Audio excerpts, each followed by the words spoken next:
मनुष्य एक सामाजिक प्राणी है। विराम वह अपने विचारों एवं भावों को व्यक्त करने के लिए भाषा का प्रयोग करता है। विराम भाषा के द्वारा ही वह समाज में सामंजस्य स्थापित करता है। विराम भारत में भौगोलिक एवं सामाजिक विविधताओं के कारण अनेक भाषाएं बोली जाती है, जिनमें हिंदी को भारत संघ की राजभाषा होने का गौरव प्राप्त है। विराम महात्मा गांधी ने कहा भी है, राष्ट्रीय व्यवहार में हिंदी को काम में लाना देश की उन्नति के लिए आवश्यक है।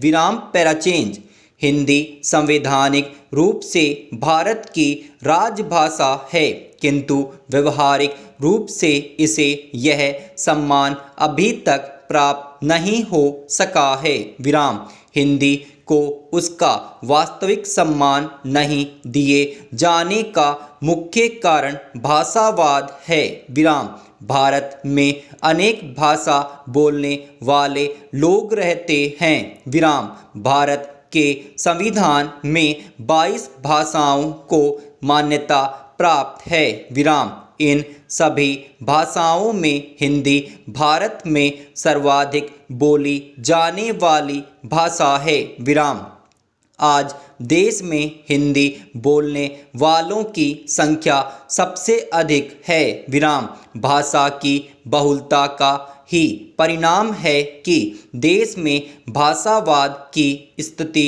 उभरी है, जिससे हिंदी को हानि उठानी पड़ी। विराम कुछ स्वार्थी राजनीतिज्ञ नहीं चाहते कि हिंदी को राजभाषा का वास्तविक सम्मान मिले। विराम वे इसका विरोध करते रहते हैं। विराम पैराचेंज स्वतंत्रता आंदोलन के समय राजनेताओं ने यह अनुभव किया था कि हिंदी दक्षिण भारत के कुछ क्षेत्रों को छोड़कर पूरे देश की संपर्क भाषा है। विराम देश के विभिन्न भाषा भाषी आपस में विचार विनिमय करने के लिए हिंदी का सहारा लेते हैं। विराम हिंदी की इसी सार्वभौमिकता के कारण राजनेताओं ने हिंदी को राजभाषा का दर्जा देने का निर्णय लिया था। विराम पैराचेंज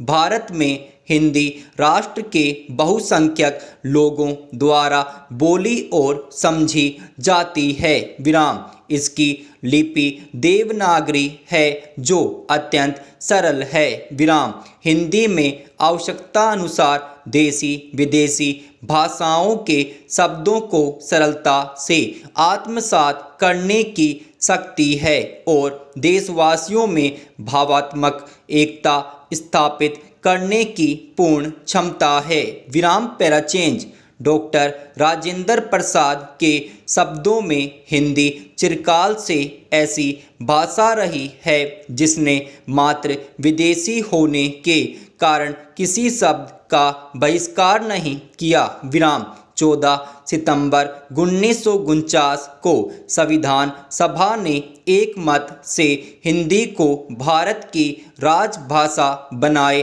जाने का निर्णय लिया था। इसलिए भारत में प्रत्येक वर्ष 14 सितंबर को हिंदी दिवस के रूप में मनाया जाता है। विराम हिंदी दिवस मनाए जाने का उद्देश्य इसका व्यापक प्रचार प्रसार एवं राजकीय परियोजनाओं में इसके उपयोग को बढ़ावा देना है। विराम प्रत्येक वर्ष सरकारी प्रतिष्ठानों एवं कार्यालयों में धूमधाम से हिंदी दिवस का आयोजन किया जाता है और लोग हिंदी में कार्य करने की शपथ लेते हैं। विराम इससे न केवल हिंदी को बढ़ावा मिला, बल्कि लोगों में हिंदी के प्रति जागरूकता भी बढ़ी है। विराम वर्तमान समय में हिंदी ने विश्व में सबसे अधिक बोली जाने वाली भाषा के रूप में द्वितीय स्थान प्राप्त किया है। विराम